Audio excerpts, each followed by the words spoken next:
শুভ সকাল। আমন্ত্রণ জানাচ্ছি সংবাদ পর্যালোচনা ভিত্তিক RTVর নিয়মিত আয়োজন নিটল টাটা আজ পত্রিকা অনুষ্ঠানে। আর সঙ্গে আছে আমি তৌহিদুল হক। দর্শক, আমরা এই অনুষ্ঠানের মাধ্যমে দেশের উল্লেখযোগ্য পত্রিকার প্রধান প্রধান শিরোনামগুলো আপনাদের জানানোর চেষ্টা করি খবরের ভিতরের খবর এবং এর বিশ্লেষণ আপনাদের সামনে তুলে ধরার। সংবাদ বিশ্লেষণে আজ আমাদের সঙ্গে আছেন নিউজ 24-এর হেড অব নিউজ জনাব রাহুল রাহা। আপনাকে স্বাগত জানাচ্ছি। দর্শক, আলোচনায় যাওয়ার আগে আমরা দেশের প্রধান প্রধান জাতীয় দৈনিকের শিরোনামগুলো দেখে নেব।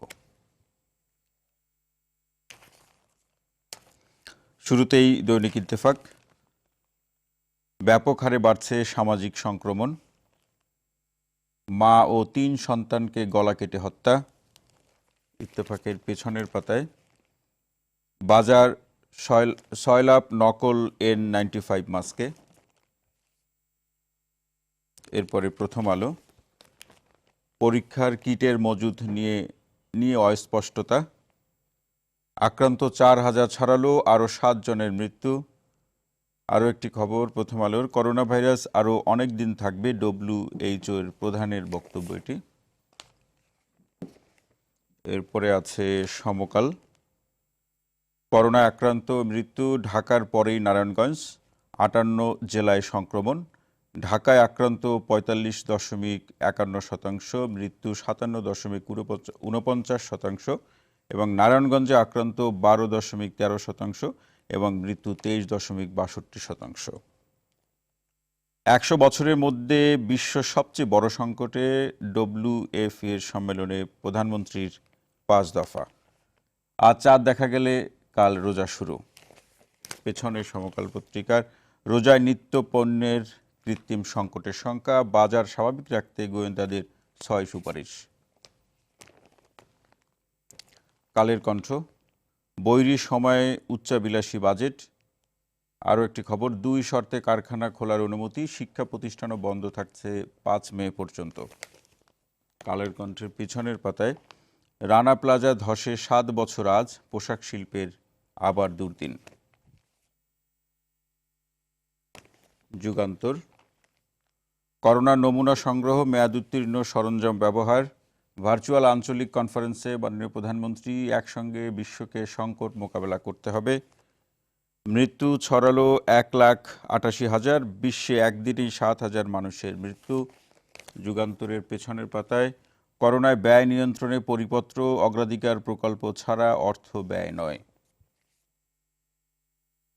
সর্বশেষ দৈনিক দি ডেইলি স্টার, তাদের একটি শিরোনাম পড়ছি, risk Lark in reopen move. দর্শক, এই ছিল সংবাদ শিরোনামগুলো। আমরা চলে যাচ্ছি আলোচনায়। রাহুল রাহা, নিশ্চয়ই শুনতে পাচ্ছেন? নিশ্চয়ই শুনতে পাচ্ছি। আমরা যে বিষয়টি নিয়ে আলোচনা শুরু করতে চাই সেটি হচ্ছে সামাজিক ব্যাপক হারে ছড়িয়ে পড়ছে এই করোনা ভাইরাস, এবং সেটি এভাবে ধারণা করা হচ্ছে যে এই যে মানুষের যে সোশ্যাল ডিস্টেন্স যে মানছে না, এবং সেটি মূলত এটি মূল কারণ। এখন এই সোশ্যাল ডিস্টেন্স মানানোর জন্য বা এটি মেনে চলার জন্য তো বিভিন্নভাবে মিডিয়া, সরকার, ব্যক্তিকেন্দ্রিক উদ্যোগের মাধ্যমে কিন্তু মানুষকে সচেতন করা হচ্ছে। আমরা যদি এইভাবে একটু প্রশ্নটি আসতে চাই, আপনি তো দীর্ঘদিন ধরে এই বিষয়গুলো দেখছেন, বিশেষ করে মানুষের আচরণ, এদেশের জীবন বৈচিত্র্য সব কিছু মিলে আপনার একটি স্পষ্ট ধারণা আছে যে মানুষের এই সময় ঘরে থাকার যে প্রয়োজনীয়তা, এটি কি আসলে আমরা মানুষকে বোঝাতে পারছি না, নাকি আমরা ঘরে থাকতে অভ্যস্ত নয় এই সংকটের মধ্যেও, কিন্তু এর বিকল্প তো নেই? রাহুল রাহা। না, এখানে মানে যে কমপ্লেক্সিটিটা সেটা মাল্টি ফ্যাসেটেড, বহুমুখী। মানে এখানে কমপ্লেক্সিটিটা, কেন মানুষ ঘরে থাকছে না? একদল মানুষ তো ঘরে থাকছে না যারা দিন আনি দিন খায়, তাদের পক্ষে ঘরে থাকা খুব কঠিন এবং তারা বেরিয়ে আসতেই চাইবে। তাদেরকে যদি ঠিক মতো খাবার পৌঁছে দেওয়া যেত এবং আইডেন্টিফাই করে খাবার পৌঁছে দেওয়া যেত, তাহলে হয়তো বা তারা বের হতো না। আর একদল মানুষ আছেন যারা সবকিছুতে কিউরিয়াস। আমাদের দেশে তো এই লোকটা থাকে, সবকিছুতে আগ্রহী। মানুষজন বাইরে যাচ্ছে কিনা এটা দেখার জন্য কেউ কেউ বাইরে যায়। সেই জাতীয় লোককে কন্টেইন করবার জন্য পেটানোর কোনো বিকল্প ছিল না কোথাও কোথাও। কিন্তু সেটা, আমি পেটানো শব্দটা ব্যবহার করছি এই কারণে, আমি পেটাতে বলছি না, কিন্তু মানে কঠোর হওয়ার কোনো বিকল্প ছিল না। সেই মানে একটি কঠোরতা কৌশল, কিন্তু আমরা কৌশলের কথা বলছেন আপনি। কৌশলের কথা বলছি, সেই কঠোর হওয়ার বিষয়টি কিন্তু রাস্তাঘাটে সেভাবে দেখা যায়নি। যারা এই অতি আগ্রহের কারণে বের হচ্ছে, যেমন রাস্তার মোড়ে আমি দেখতে পাচ্ছি যে বাঁশ দিয়ে রেখেছে যে এলাকাটা লকডাউন, কিন্তু ভেতরে বাজার চলছে, ভেতরে ছেলে মেয়েরা আড্ডা দিচ্ছে। এবং আপনি খেয়াল করবেন বাংলাদেশে 20 থেকে 30 বছর বয়সী আক্রান্তের সংখ্যা অনেক, কারণ এরাই আড্ডা দিচ্ছে বেশি একটা গোষ্ঠী। ফলে যেটা পারফেক্ট একটা প্ল্যানিং করে যে এগুলো দরকার ছিল, সেটা অনেক ক্ষেত্রেই সম্ভব হয়নি, এটা যেমন সত্যি। আবার এরকম একটা ক্রাইসিসে হুট করে তার পারফেক্ট প্ল্যানিং হয় না, সেটাও সত্যি। এটা এমন একটা রিয়েলিটি, যে রিয়েলিটিটা আমাদেরকে মেনে নিয়ে ট্রায়াল অ্যান্ড এরর বেসিসে প্রতিদিন এগোতে হবে, আমি সেটা মনে করছি। একটা ভুল হচ্ছে, তাহলে সেটা সংশোধন করে কি করা যেতে পারে। আমরা যেমন একটা ডেলি স্টারের যে শেষ আপনি হেডলাইনটা বললেন, রিস্ক লার্কিং রিওপেনিং মুভ, হ্যাঁ, আমাদের সবকিছু যে বিশেষ করে কলকারখানা, যে অর্থনৈতিক কর্মকাণ্ডটাকে চালু রাখার চেষ্টা করা হচ্ছে, এটা একটা সঠিক সিদ্ধান্ত বলেই মনে করি। আপনি জানেন, আমি স্টকহোমে আমার বন্ধুদের সঙ্গে কথা বলছিলাম, সেখানে সুইডেনে সরকার কিন্তু কলকারখানা অর্থনৈতিক কর্মকাণ্ড চালু রেখেছে, এই যে সোশ্যাল ডিস্টেন্সিং এবং সেফটি যে সমস্ত মেজর্স আছে সেগুলোকে এনশিওর করে। জি। বাংলাদেশে এটা কতটা করা সম্ভব, এটা খুব কঠিন, কিন্তু অর্থনীতিকে বন্ধ করে দিলে আমরা এমন একটা জায়গায় চলে যাব, যেতে পারি, সম্ভাবনা রয়েছে যে হয়তো করোনাতে বেঁচে গেলাম, পরে না খেয়ে মারা যাবো। ফলে এটা এমন একটা জটিল, কঠিন, মানে অদৃশ্যপূর্ব পরিস্থিতি, যে পরিস্থিতিটা আমরা কখনো ফেস করিনি। শেখ হাসিনা ঠিকই বলেছেন যে 100 বছরের ভিতরে এরকম সংকটের কথা আমরা কেউ কখনো শুনি নাই। ফলে এই সংকটটাকে মোকাবেলা করতে হলে আমার মনে হয় গণসচেতনতা একটা তৈরি হয়েছে। সচেতনতা তৈরি হওয়ার পরে মানুষ বাইরে যাচ্ছে কেন? কারণ বাজারটা তো তাকে করতে হচ্ছে, বাজার তো কেউ বাড়িতে পৌঁছে দিচ্ছে না, এর ব্যবস্থাটা আমরা করতে পারিনি। জি। আবার এট দ্য সেম টাইম গরিব মানুষকে বেরোতে হচ্ছে, এই যে ধান কাটতে হবে, যে লোকগুলো মুভ করবে, 1 লক্ষ লোক যদি ধান কাটার জন্য মুভ করে, তাহলে তার সঙ্গে আরো 50,000 লোক অটোমেটিক্যালি নানা সাপোর্টিং সার্ভিসের কারণে মুভ করবে, বাস মুভ করবে, অমুক মুভ করে। ফলে এই জায়গাটাতে আমাদের এখন, আমার মনে হয় এই জায়গাটাতে পৌঁছানো দরকার। জি। সোশ্যাল ডিস্টেন্সিং এনিওয়ে মেনটেন করে অর্থনৈতিক কর্মকাণ্ডকে যথাসম্ভব চালু রেখে, এবং এই যে অনলাইন ভিত্তিক আমরা কথাবার্তা বলছি এখন, আর স্টুডিওতে আগেই কথা বলছি, এইভাবে এডুকেশন সিস্টেম গুলোকে চালু করে আমাদেরকে বোধহয় একটা বিকল্প পদ্ধতিতে জীবনটাকে অব্যাহত রাখা দরকার। রাহুলরা, আরেকটি বিষয় আসতে চাই, সেটি হলো মধ্যবিত্ত শ্রেণীর যে সংগ্রাম। এটা তো মধ্যবিত্ত শ্রেণী যে কোনো সংকটের সময় তাদের সংগ্রামের কোনো বিকল্প থাকে না। কিন্তু আপনি নিশ্চয়ই জানেন, মাননীয় প্রধানমন্ত্রী কিন্তু সংসদে একটি বিষয় বলেছে, যারা সরাসরি সহযোগিতা চাইতে পারবে না, মধ্যবিত্ত শ্রেণীর তো আসলে আদর্শিক একটি শ্রেণী, তাদের বাড়িতে খাবার পৌঁছে দেয়া। এখানে আমি একটু নিষ্ঠুরভাবেই বলতে চাই রাহুলরা, যেটি আপনি কিছুটা উল্লেখ করেছেন, বিশ্বের যে সমস্ত দেশগুলোকে আমরা প্রথম শ্রেণীর দেশ হিসাবে চিন্তা করি, তারাও কিন্তু সকলের খাবার নিশ্চয়তা করতে পারে নাই। তো সেই জায়গায় বাংলাদেশের প্রেক্ষাপটে সব কিছু একেবারে লকডাউন করে দিয়ে, যেমনটি আপনি বলছিলেন, আমরা কতদিন সাস্টেইন করা, কিংবা এর আসলে ভবিষ্যৎ কোথায়? মধ্যবিত্ত শ্রেণী নিয়ে না, যদি আপনি কিছু বলেন। আমি আমি আমি একেবারে লকডাউন করার কথা বলছি না, আমি বরঞ্চ বলছি যে অর্থনৈতিক কর্মকাণ্ডকে সোশ্যাল ডিস্টেন্সিং মেনটেন করে এবং হেলথ সেফটি মেজার্স গুলো এনশিওর করে চালু রাখার পক্ষপাতী, আমি লকডাউনের বিরুদ্ধে। বরঞ্চ এই মুহূর্তে আমার কাছে মনে হচ্ছে যে ওভারঅল বাংলাদেশের অর্থনীতি চালুটা রাখতে না পারলে সামনের দিনে, বিশেষ করে উৎপাদন ব্যবস্থা, কৃষি উৎপাদন ব্যবস্থা আরো বিশেষ করে, এই উৎপাদন ব্যবস্থা যদি চালু রাখা না যায়, সামনে তো খাদ্য সংকটও দেখা দেবে। এবং কিছু কিছু শিল্প উৎপাদন ব্যবস্থা চালু রাখতে না পারলে আমাদের অভ্যন্তরীণ যে সমস্ত কনজামশন গুলো আছে সেগুলোকেও মিট করা সম্ভব হবে না। ফলে একটা আইডেন্টিফাই করতে হবে, এটা সরকারকেই করতে হবে, সমস্ত মন্ত্রণালয়কে নিয়ে, এবং কনসার্ন যারা পার্টিস গুলো আছে সেই সমস্ত সংশ্লিষ্ট ব্যক্তিদেরকে নিয়ে আইডেন্টিফাই করতে হবে কোন কোন উৎপাদন ব্যবস্থা আমাকে চালু রাখতে হবে, সেই সমস্ত উৎপাদন ব্যবস্থায় কত শতাংশ লোক নিয়ে আমি চালু রাখবো, সেই সমস্ত যে সমস্ত লোক কাজ করবে তাদের সেফটির জন্য আমি কি মেজর নেব, এটা আগামী 2, 3, 4 দিন, আমি মনে করি 5 তারিখের ভেতরে আমাদের বোধহয় এনশিওর করে ফেলা উচিত। করে তারপরে সিদ্ধান্ত নেওয়া দরকার, আমরা কতটুকু চালু রাখবো, কাকে কাকে দিয়ে চালু রাখবো, কিভাবে তাদের সেফটি এনশিওর করব, এবং অন্যান্যদেরকে কিভাবে ফুড সেফটি দেবো। আর মধ্যবিত্তের কথা আপনি যেটা বলছেন, মধ্যবিত্তের এই সংকট চিরকালীন, মধ্যবিত্তের সংকট আছে বলে সাহিত্য তৈরি হয়, গান তৈরি হয়, অনেক কিছু তৈরি হয়, সিনেমা তৈরি হয়। মধ্যবিত্তের সংকট না থাকলে এগুলো হতো না। মধ্যবিত্তকে এই সংকট চিরকালই পার করতে হয়েছে। শুধু মধ্যবিত্ত কেন, পৃথিবীর সমস্ত মানুষকেই লড়াই করে বাঁচতে হয়, দৈনন্দিন লড়াই করতে হয়, বাৎসরিক লড়াই করতে হয়, জীবন জুড়ে লড়াই করতে হয়। কারো কারো লড়াইয়ের ধরনটা আলাদা। তো মধ্যবিত্ত লড়াইয়ের সমস্যা হচ্ছে যে মধ্যবিত্তের চক্ষু লজ্জা বলে একটা জিনিস জন্ম নেয় শিক্ষাগত কারণে, বা সামাজিক অবস্থা, যে জি। মার্কসের ভাষায় বলি যে সোশ্যাল ক্লাসের কারণে। এই চক্ষু লজ্জাটার কারণে মধ্যবিত্ত অনেক কিছু করতে পারে না। সে না ধনীর ঘরে যেতে পারে, না গরিব হয়ে যেতে পারে, না লাইনে দাঁড়াতে পারে ওএমএস এর, না সে কারো কাছে চাইতে পারে, না সহ্য করতে পারে। এই ক্লাসটার বাংলাদেশে এখনো পর্যন্ত বড়। ফলে এই ক্লাসটার কথা যে আমাদের সরকাররা বোঝেন না, কারণ সরকার যারা চালান তারাও একেবারে আকাশ থেকে আসা লোক না, তারা মাটি থেকেই আসা লোক এবং তাদের একটা বড় অংশ মধ্যবিত্ত। আমি তো অন্তত মনে করি যে বাংলাদেশের প্রধানমন্ত্রী যিনি, তিনি তো মধ্যবিত্ত পরিবার থেকে আসাই লোক। ফলে তাদের বোঝা উচিত যে মধ্যবিত্তদের জন্য কি করা উচিত, সেটাও তাদের একটা কৌশলগত উদ্যোগ নেওয়া উচিত। রাহুলরা আরেকটি বিষয় আসতে চাই, সেটা হলো এই করোনা আক্রান্তদের চিকিৎসার ক্ষেত্রে যে প্রস্তুতি, এটা নিয়ে বিভিন্ন ধরনের কথাবার্তা আছে। আগে চিকিৎসক সমাজের মধ্যে থেকেও বক্তব্য আছে, যারা সাংবাদিক যারা রয়েছেন আপনাদের পক্ষ থেকেও বক্তব্য আছে, যারা আক্রান্ত হচ্ছে তারা এবং তার পরিবার থেকেও বক্তব্য আছে। আমি যে প্রশ্নটি আপনার কাছে রাখতে চাই রাহুলরা, সেটি হচ্ছে এই করোনা ভাইরাস মোকাবিলার ক্ষেত্রে যে প্রস্তুতি, সেটি তো দেশভেদে ভিন্ন হবে, কারণ এক একটি দেশের সক্ষমতা, তার স্বকীয়তা, অর্থনৈতিক ক্ষমতা, চিকিৎসা সরঞ্জাম, এটি একটি দেশ থেকে একটি আলাদা। কিন্তু আমরা এখন যে অবস্থায় আছি, আমাদের যতটুকু অবস্থা আছে চিকিৎসা দেওয়ার মতো, সবটুকু নিয়ে আমরা চিকিৎসা দিতে পারছি কিনা? প্রথমত হচ্ছে যে আমরা গত 4-5 বছর আমাদের অর্থনৈতিক পরিস্থিতি কিছুটা ভালো হয়েছে, কিন্তু এই অর্থনৈতিক পরিস্থিতি ভালো হলেও আমাদের স্বাস্থ্য সেবা ব্যবস্থা যতটা আধুনিক হওয়া দরকার ছিল ততটা আধুনিক কিন্তু হয়নি। একটা কারণ, দ্বিতীয় রাষ্ট্রীয়ভাবে এবং সরকারি ব্যবস্থাপনায়। দ্বিতীয়ত বেসরকারি খাতে স্বাস্থ্য ব্যবস্থাপনা একটা বিরাট অংশ চলে গেছে। বেসরকারি খাতে যখন স্বাস্থ্য ব্যবস্থাপনায় চলে যায় তখন সেখানে লাভ লোকসানটাই বড় হয়ে ওঠে। ফলে যারা স্বাস্থ্য পরিচালনা করেন তারা লাভটা বেশি করে দেখেন রোগীর স্বার্থের চাইতে এবং স্বাস্থ্য কনসার্নের চাইতে।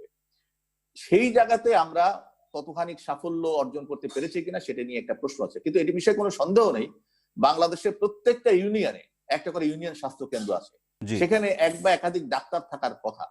আমাদের এখানে একটা ইমিউনাইজেশন প্রজেক্ট চালু আছে 80-র দশক থেকে, যেটা আমাদের পৃথিবীর অনেক উন্নত দেশে, মার্কিন যুক্তরাষ্ট্র বা ইউরোপের বহু দেশে কিন্তু নাই।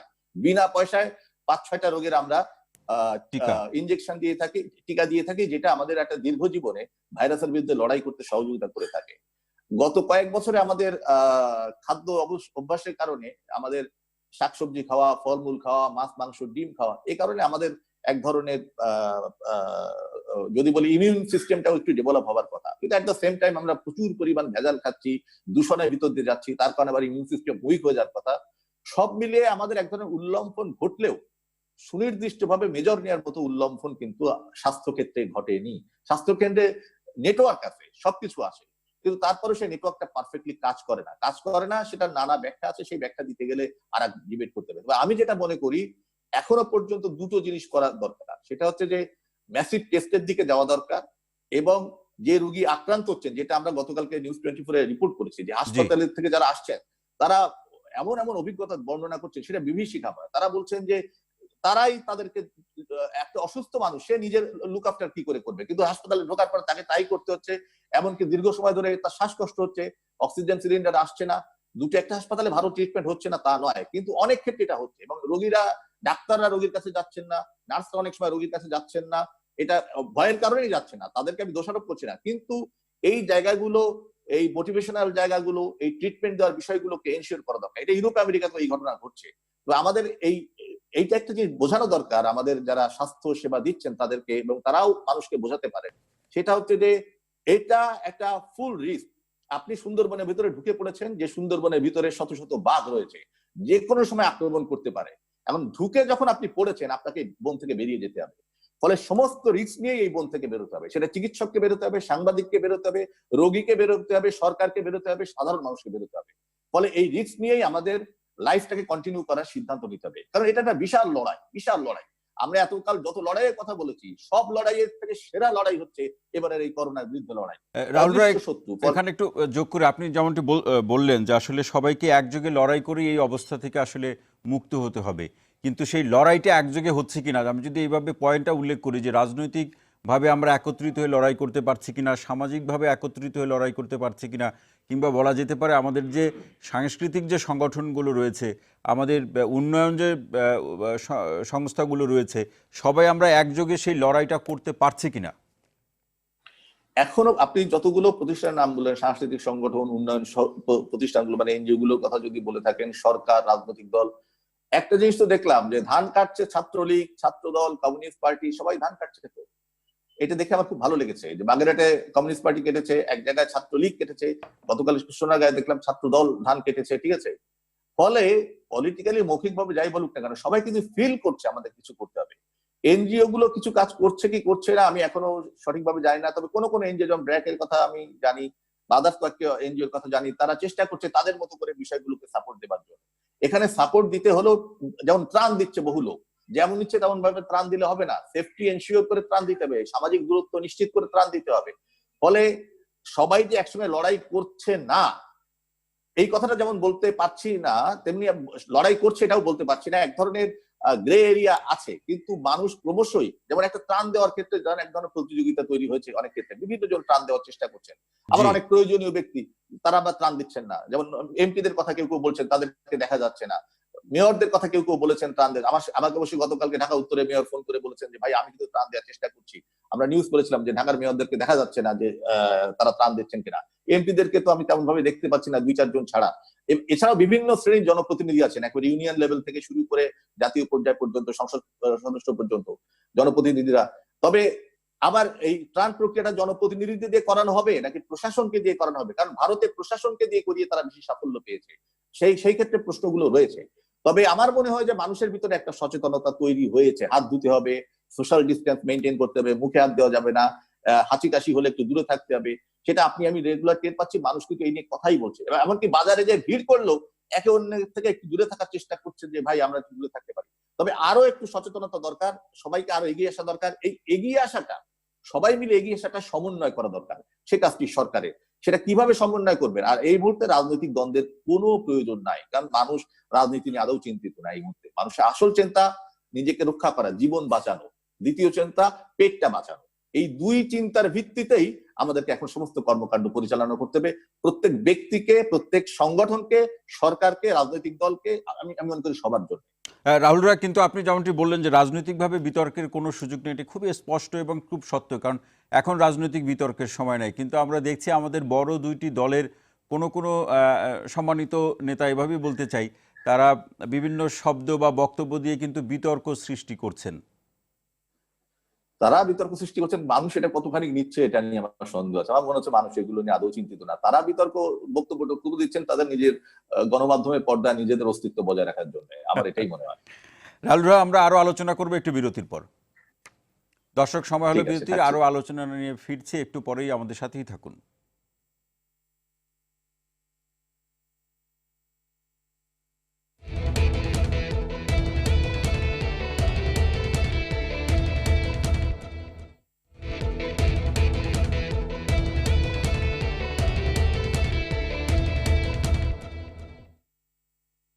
দর্শক, বিরতির পর আবারও স্বাগত জানাচ্ছি আমাদের নিয়মিত আয়োজন নিটল ডাটা আজ পত্রিকা অনুষ্ঠানে। আর সংবাদ বিশ্লেষণে আমাদের সঙ্গে আছেন নিউজ 24-এর হেড অব নিউজ জনাব রাহুল রাহা। আমরা আলোচনায় যাচ্ছি। রাহুল রাহা, আপনি বিরতির আগে যেমনটি বলছিলেন জনপ্রতিনিধিদের ভূমিকার বিষয়টি নিয়ে, আমি এভাবেই বলতে চাই যে আমি যতটুকু জানি আমাদের দেশে নির্বাচিত 300 জন সংসদ সদস্য রয়েছে। এই কারণে বললাম যে এটি জানা কথা, তারপরেও বলছি এই সংকটের সময় আপনার কথার সূত্র ধরে যদি বলি, কিংবা গণমাধ্যমে প্রকাশিত রিপোর্ট থেকে যদি বলি, খুব বেশি জন, বিশেষ করে হাতে গোনা কয়েকজনকে আমরা দেখছি তারা তার নির্বাচনী এলাকাতে আসলে মানুষের পাশে দাঁড়াচ্ছে, কিংবা তার যতটুকু সামর্থ্য আছে বা তিনি যেভাবে কাজ করতে পারছেন সেভাবে কাজ করে যাচ্ছে। কিন্তু বাকিরা কোথায়? সেটা তো এখন হারিকেন জেলে খোঁজা ছাড়া তো পথ নেই, বাকিরা কোথায়। এগুলো তো আসলে দায়িত্ববোধ তো শেখানো যায় না। তবে যারা রাজনীতি করে, আপনি যেহেতু 300 এমপির কথা বললেন, শুধু 300 এমপি না, মেয়ররা আছেন, ইউনিয়ন পরিষদের চেয়ারম্যানরা আছে, উপজেলা চেয়ারম্যানরা আছেন, জেলা পরিষদের চেয়ারম্যান আছেন, ইউনিয়ন পরিষদের মেম্বাররা আছেন, তারপর নারী প্রতিনিধিরা আছেন বিভিন্ন জায়গাতে। এই যারা রাজনীতি করেন তাদের জন্য একটা অসাধারণ সুযোগ এসেছে মানুষকে সেবা করা। মানুষকে সেবা করা ছাড়া তো রাজনীতি করা যাবে না। বঙ্গবন্ধু জন্ম শতবার্ষিকীর বছর এটা। আমাদের দুর্ভাগ্য যে করোনার কারণে আমরা সেই শতবার্ষিকীর যে বিশাল অনুষ্ঠান সেটা সেভাবে পালন করতে পারলাম না। জি। কিন্তু মাঝে মধ্যেই আমরা যখন অনলাইনে আমরা ফেসবুক ঘাঁটতে থাকি, হঠাৎ করে করে বঙ্গবন্ধুর বক্তব্যগুলো চলে আসে, এবং সেই বক্তব্যগুলো যখন শুনি আমার এখনো শরীর এরকম মানে দাঁড়িয়ে যায়। এমন এমন সব কথা, বাস্তববাদী কথা, সেই কথাগুলো কিন্তু মানুষের সঙ্গে মিশেই উনি শিখেছিলেন। হ্যাঁ, যে তিনি ঘুষখোরদের সতর্ক করেছেন, চাল চোরদের সতর্ক করেছেন, রিলিফ চোরদের সতর্ক করেছেন, মানুষের পাশে মানুষকে দাঁড়ানোর কথা বলেছেন, সশস্ত্র বাহিনী নিয়ে কথা বলেছেন, পলিটিশিয়ানদের নিয়ে কথা বলেছেন। তো রাজনীতিটা করতে হলে মানুষের কাছে যেতে হয়, মানুষের বাড়ি যেতে হয়, মানুষকে বিপদের সময় তার পাশে থাকতে হয়। এটা আমরা ছেলেবেলা থেকে এটাই দেখে এসেছি। এখন কেন যায় না, লোকজন মনে করে যে বিশেষ কোনো সিন্ডিকেটের মেম্বার হলে বা বিশেষ কোনো গোষ্ঠীকে মোটামুটি টাকা পয়সা দিয়ে সন্তুষ্ট করতে পারলে নমিনেশন পাওয়া যাবে, এমপি হওয়া যাবে বা অন্য জনপ্রতিনিধি হওয়া যাবে, ফলে মানুষের কাছে যাওয়ার দরকার থাকে। এইটা একটা অনেকের ভিতরে ধারণা হয়েছে। কিন্তু দীর্ঘমেয়াদে আমি এটা নিশ্চিত করে বলতে পারি, আমার বিশ্বাস, কেউ যদি রাজনীতিতে টিকে থাকতে চান, তাকে মানুষের কাছে থাকা ছাড়া কোনো বিকল্প নেই। ফলে এই সুযোগ যারা নিচ্ছেন না, যারা শুধুমাত্র নিজেকে, আপনি আজ হোক কাল হোক পরশু মারা যাবেন, কিন্তু যদি জন্মিলে মরিতে হবে, এ তো সত্যি কথা, কিন্তু যদি আপনি মানুষের সঙ্গে থেকে থাকেন, আমি প্রতুল মুখোপাধ্যায়ের গানের একটা লাইন তাদের জন্য মনে করে দিতে চাই, যে জীবন উৎসর্গ করে সভারা জনতার তরে মরণ যদি হয়, সেই মরণের কাছে ভাই হার মানে পাহাড় হিমালয়। তা আপনি যদি অন্যজনের জীবন উৎসর্গ করে মৃত্যুবরণ করতে পারেন, সেটা হিমালয় সম মৃত্যু হবে। আর যদি না এমনি মারা যান, তাহলে পাখির পালকের মতো মৃত্যু হবে। এখন এই জনপ্রতিনিধিরা ঠিক করুক তারা কোন ধরনের মৃত্যু বেছে নেবেন। তাদেরকে কেউ মরে গেলে জানাজাতেও লোকজন যাবে কিনা সেটা সন্দেহ হয় আমার অনেক সময়। রাহুল এখানে একটি বিষয়, টাইম। জি, আরেকটি বিষয় আসতেছে এই প্রসঙ্গে, সেটি হচ্ছে এক্ষেত্রে দল তো কেন্দ্রীয়ভাবে একটি উদ্যোগ নিতে পারে, তার ওই এলাকায় নির্বাচিত সংসদ সদস্য কিংবা স্থানীয় পর্যায়ে যারা রয়েছে তাদেরকে মাঠে থাকার, এবং আমরা যদি একটু নিজের অভিজ্ঞতা থেকে বলি যে সবাই এখন জনসমাবেশে কিংবা বলা যেতে পারে মুভ করার ক্ষেত্রে শুধু মুজিব কোড পরেই তো ঘুরলে হবে না। যেমনটা আপনি বঙ্গবন্ধুর বক্তব্যের কথা, ভাষণের কথা বলছিলেন, সেই শেখ মুজিবের আদর্শ তো কর্মের মাধ্যমে, সেবার মধ্য দিয়ে সেটি ছড়িয়ে দিতে হবে, কিন্তু সেটি আমরা কতটা পারছি এটি তো একটি প্রশ্ন আছেই। কিন্তু এই সংকটের সময় যারা সংসদ সদস্য, তাদেরকে তো কেন্দ্রীয়ভাবে একটি প্রেশার ক্রিয়েট করা যেতে পারে মাঠে থাকার জন্য, জনগণের পাশে থাকার জন্য, ত্রাণটি সুষ্ঠুভাবে বাড়িতে পৌঁছে দেওয়ার জন্য, কিংবা একটি শৃঙ্খলার মধ্যে দিয়ে সেটি জনগণের হাতে তুলে দেওয়ার জন্য। এই কাজটি তো আমরা করতে পারি। রাহুল, না না, এই জায়গায় আমার একটু ভিন্ন বক্তব্য আছে। আপনি যখন কেন্দ্রীয় ভাবে বললেন, যে বেটা এমপি হয়েছেন, যে মেয়র হয়েছেন, যে ইউনিয়ন পরিষদের চেয়ারম্যান, উপজেলা চেয়ারম্যান হয়েছেন, তিনি কি বাচ্চা? তাকে কেন্দ্রীয় ভাবে বলে দিতে হবে, তা নাহলে তিনি ভোট চাওয়ার সময় তো তিনি স্ব উদ্যোগে এসে নমিনেশন কালেক্ট করেছিলেন, তখন তো কেন্দ্রীয় ভাবে আহ্বানের অপেক্ষা করেন নাই, ঠিক আছে? তাকে কেন্দ্রীয় ভাবে বলতে হবে কেন? আমি এখানে প্রত্যেক ব্যক্তিকে বলছি, যারা কাজ করছেন না, যারা কাজ করছেন তাদের প্রতি আমার সালাম, হাজারবার সালাম। যারা এই বিপদের সময় কাজ করছেন, আমি সবার খবর রাখি না, কে কাজ করছেন কে কাজ করছেন না, 100% খবর আমার কাছে নাই, মোটামুটি খবর আছে কিন্তু পুরোটা জানি না। ফলে আমি অবিচার করতে চাই না, কারণ আমার এই বক্তব্য যারা কাজ করছেন, আমি তাদের কাছে ক্ষমা নিয়ে বলতে চাই যে ভাই, আপনার প্রতি আমার কোনো ক্ষোভ বিদ্বেষ নাই, কিন্তু যিনি কাজ করছেন আমার বক্তব্যটা তার জন্য, তাকে কি শিখিয়ে দিতে হবে কেন? আর সবকিছু কেন্দ্রীয়করণ করতে করতে আজকে এই পজিশনটা এসছে। এই যে স্বাস্থ্য ব্যবস্থা যে ঠিক মতো চলছে না, কোনো কিছু যে সমন্বয়টা ঠিক মতো হচ্ছে না, এটা শুধু কেন্দ্রীয়করণের জন্য। আমাদেরকে কেন্দ্রীয়করণ থেকে এখন একটু বিকেন্দ্রীয়করণ করতে হবে। ব্যক্তিকে উদ্যোগে এগিয়ে আসতে হবে, প্রতিষ্ঠানগুলোকে এগিয়ে আসতে হবে। প্রত্যেক প্রতিষ্ঠানে ম্যান্ডেটের দায়িত্ব আছে, সেই ম্যান্ডেটের দায়িত্ব, আমাদের ম্যান্ডেটের দায়িত্বটা পালন করলেই তো হয়ে যায়। আর পলিটিক্যাল পার্টি, আমি এই জায়গায় ঠিক জানি না সরকারের কেন্দ্রীয় পলিসিটা কি, কিভাবে সে কি শুধুমাত্র অ্যাডমিনিস্ট্রেশন দিয়ে বিষয়টাকে, যেমন সচিবদের যখন দায়িত্ব দেওয়া হচ্ছে তখন বোঝা যাচ্ছে যে অ্যাডমিনিস্ট্রেশন দিয়েই এটি করতে দেওয়া হচ্ছে। আর পলিটিক্যাল পার্টিকে সেক্ষেত্রে হয়তো বা একটু কম ইনভলভ রাখা হচ্ছে, কারণ পলিটিক্যাল পার্টি গেলে আবার বিতর্ক ওঠে, চাল চোরের কথা উঠে আসে, ফলে সেই জায়গা থেকে পলিটিক্যাল পার্টি হয়তো বা একটু অ্যারুফ থাকতে চাইতে পারে। আবার চাল চুরির প্রত্যেকটা অভিযোগ সত্য কিনা সেটাও পরিপূর্ণ তদন্ত করে দেখা ছাড়া, কারণ 24-25টা অভিযোগ সত্য বলে আমার কাছে মনে হয়েছে যে সেই বিষয়গুলোতে সংশ্লিষ্ট পার্টির তরফ থেকে বা জায়গা থেকে অ্যাকশনও কিছু কিছু নেওয়া হয়েছে। কিন্তু পলিটিক্যাল পার্টি এই মুহূর্তে যাওয়াটা কতখানি পলিটিক্যাল পরিচয় নিয়ে যাওয়াটা ঠিক হবে, সেটাও একটা বিষয় আছে। কারণ আমি যদি এখন একজনকে বিএনপির পরিচয় নিয়ে যাই বা আওয়ামী লীগের পরিচয় নিয়ে যাই বা কমিউনিস্ট পার্টির পরিচয় নিয়ে যাই বা অন্য কোনো রাজনৈতিক দলের, অন্য একটা রাজনৈতিক দল সেখানে বিব্রত বোধ করতে পারে। ফলে আমি মনে করি এখন নন পলিটিক্যাল অ্যাপ্রোচটাই বেস্ট অ্যাপ্রোচ, অ্যাডমিনিস্ট্রেটিভ অ্যাপ্রোচটাই বেস্ট অ্যাপ্রোচ রাজনৈতিক দলগুলো। আর জনপ্রতিনিধিদের দেখা যাচ্ছে কি যাচ্ছে না এটা তাদের ব্যাপার, তারা ব্যক্তিগত উদ্যোগে আসবেন কিনা, তারা ছোট মানুষ না, এটা মনে রাখতে হবে। সবসময় কেন্দ্রীয় উদ্যোগের জন্য বসে থাকলে হবে না।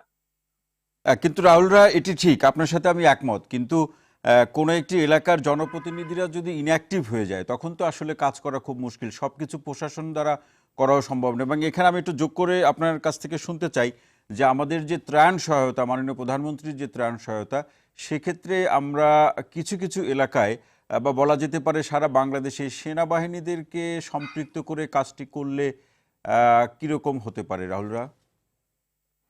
এটা অনেকে বলছেন যে সেনাবাহিনীকে সম্পৃক্ত, এই পয়েন্টগুলো তো হয় কি, এটা তো রাষ্ট্রীয় সিদ্ধান্তের ব্যাপার। হ্যাঁ, আমরা একটা পরামর্শ দিতে পারি, কিন্তু জি। রাষ্ট্রের কোন মেকানিজমটা, কোন বাহিনী ঠিক মতো কাজ করছে, আসলে ম্যান্ডেটের ভিতরে তার এটা পড়ে কিনা, বা সেটা করতে ইচ্ছুক কিনা তারা, এরকম অনেক ইস্যুস থাকে, যে ইস্যু আপনি কিন্তু জানি না পারফেক্টলি। এটা যারা সরকার পরিচালনা করছেন তারাই পারফেক্টলি জানেন। ফলে তারা কিভাবে, আমি যেটা মনে করি, আমার যেটা মনে হয়, আমরা যেটা তুলে ধরতে পারি অসমন্বয়তা হচ্ছে, বা আমরা যেটা বলতে পারি সেটা হচ্ছে সরকারকে বলতে পারি যে আপনারা অধিকতর সমন্বয়ের ব্যবস্থা করুন। আপনি সেনাবাহিনীকে না দিয়েও করতে পারেন, আপনি সেনাবাহিনীকে দিয়েও করতে পারেন, সেটা আপনাদের বিষয়। তবে আমাদের দেশে একটা ধারণা আছে যে সেনাবাহিনীকে দিয়ে কোনো কাজ করলে সেটা একটা কম্পারেটিভলি বেটার ম্যানেজমেন্ট হয়, এবং তারা অনেক ভালো ম্যানেজমেন্ট করে। একটা আর একটা নির্দিষ্ট হচ্ছে যে শৃঙ্খলার মধ্যে তারা কাজটা করে। নির্দিষ্ট শৃঙ্খলা ভিতরে করে। আর একটা হচ্ছে আমাদের দেশের মানুষের একটা স্বভাব আছে, সেই ঔপনিবেশিক আমল থেকে তারা পুলিশ দেখলে, আর্মি দেখলে যত ভয় পায়, একটা ভদ্রলোক দেখলে তত ভয় পায় না। এটা তো আমাদের দেশের লোকেরও সমস্যা আছে। আরেকটি বিষয় আসতে চাই রাহুল রাজ, সেটি হচ্ছে যে রানা প্লাজার আজকে 7 বছর পূর্ণ হলো, কিন্তু আমরা এই করোনার সংকটের মধ্যে পোশাক শিল্প কিন্তু আবার একটি দুর্দিনের মধ্যে পড়লো। এখন এখান থেকে উত্তরণের উপায়, কিংবা অনেকে যেমনটি আমরা বলছিলাম, বা এটা আমরা প্রত্যাশাও করি, যে নিরাপত্তার বিষয়গুলোকে নিশ্চিত করে আমাদের কিছু কিছু পোশাক শিল্প বা অফিস আদালত সেগুলো কতটা চালু করা যাবে, এরকম একটা চিন্তা করলে সবচেয়ে ভালো হয়। কারণ এইভাবে লকডাউন করে দিয়ে যারা দীর্ঘমেয়াদে লকডাউন করছে তারাও কিন্তু এখন এই বিষয়টি চিন্তা করছে। তো পোশাক শিল্পের এই অবস্থা আসলে, আহ, এই যে দুর্দিন চলছে, সব কিছু মিলে আমাদের পোশাক শিল্পের তো একটি বড় বাজার ছিল, এখন সেই বাজারের কি অবস্থা হবে, বা আমাদের পোশাক শিল্পের সাথে যারা জড়িত তাদের না জীবন, না, তাদের শুধুমাত্র আয়, সবকিছু মিলে। আমরা গণমাধ্যমে পোশাক শিল্পটাকে সবচেয়ে গুরুত্ব দিই। হ্যাঁ, কারণ পোশাক শিল্প নিয়ে কথা বলি, এবং নানাভাবে গণমাধ্যমের সঙ্গে পোশাক শিল্পের একটা লম্বা সম্পর্ক তৈরি হয়েছে। কিন্তু শুধু পোশাক শিল্পের কথা কেন বলবো, সকল শিল্পের অবস্থাই তো খারাপ। জি। আপনার নির্মাণ শিল্পের কথা বলেন, আপনার উৎপাদনের অন্যান্য সেক্টরের কথা বলেন, সমস্ত সেক্টরের অবস্থাই খারাপ। কারণ সবারই তো ফ্যাক্টরি বন্ধ।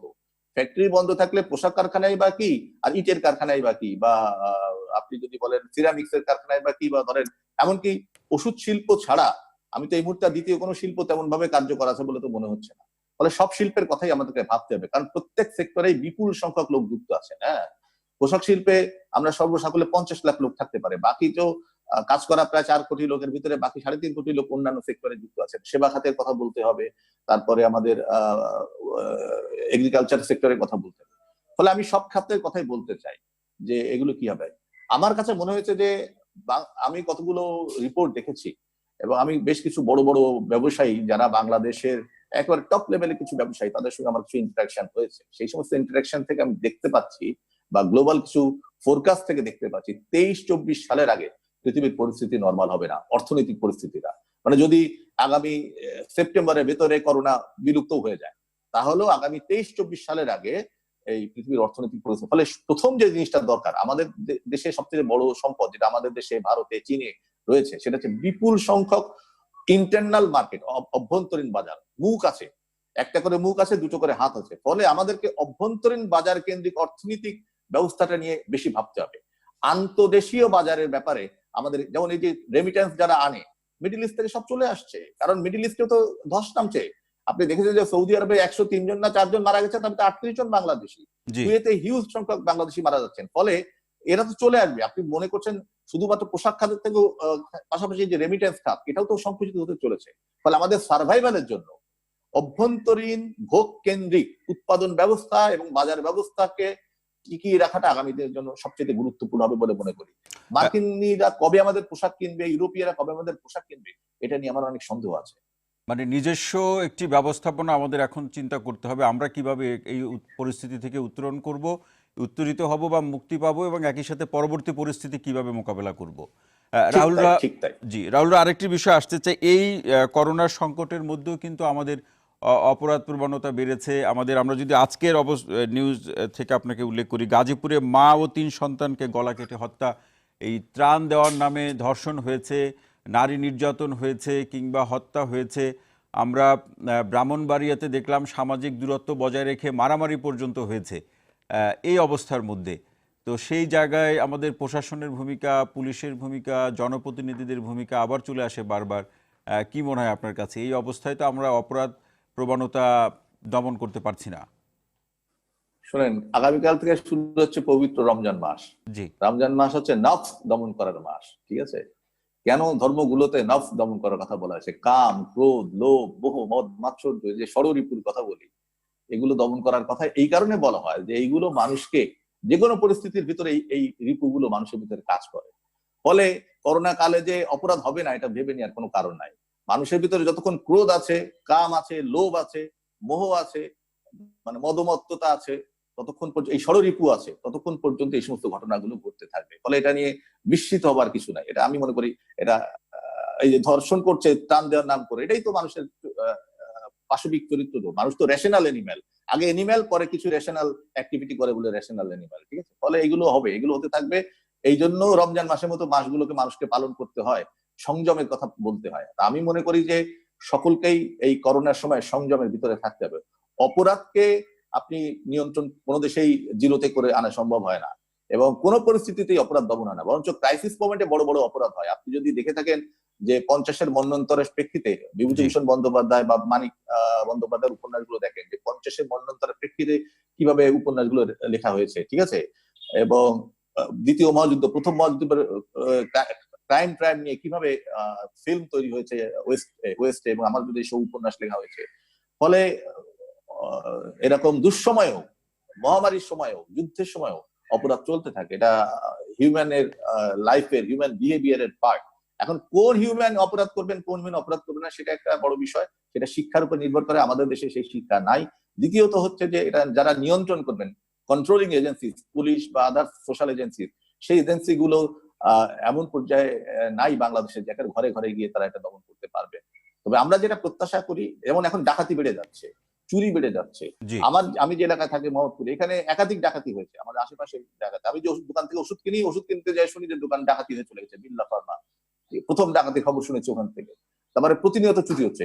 আমার ওয়াইফের মোবাইল ফোন ছিনতাই হয়ে গেছে, এই নিচে নেমেছিল পান কিনতে, ব্যাস নিয়ে গেল কে যেন একটা এসে।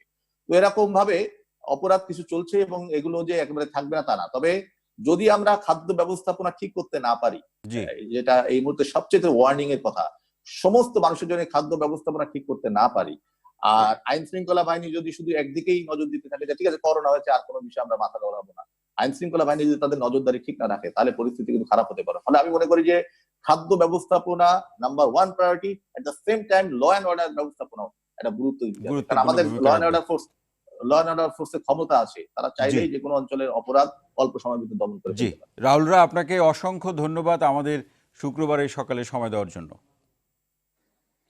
আরটিভির দর্শকদের ধন্যবাদ, আপনাকেও ধন্যবাদ তরিক। জি দর্শক, করোনা হেল্পলাইন সরাসরি সম্প্রচার হচ্ছে প্রতিদিন সন্ধ্যা 6টায় ও রাত 9টায়, এবং এই বিষয়ে আপনি করোনা নিয়ে আপনার প্রশ্ন, জিজ্ঞাসা, অভিযোগ, মতামত আপনি আমাদেরকে জানাতে পারেন। এই কথাটি জানিয়ে আজকের অনুষ্ঠান এখানেই শেষ করছি। তবে আপনাদেরকে জানিয়ে রাখি, নিটল টাটা আজ পত্রিকায় অনুষ্ঠানটি রবি থেকে বৃহস্পতিবার সকাল 9টা 15 মিনিটে এবং শুক্রবার সকাল 10টা 10 মিনিটে সম্প্রচার হচ্ছে। দেখার আমন্ত্রণ রইল। সবাই ভালো থাকুন, সুস্থ থাকুন, নিরাপদে থাকুন, আরটিভির সাথেই থাকুন, এবং সর্বশেষ যে কথাটি বলতে চাই, নিজে করোনা মুক্ত থাকুন, আশপাশের মানুষগুলোকে করোনা মুক্ত রাখুন।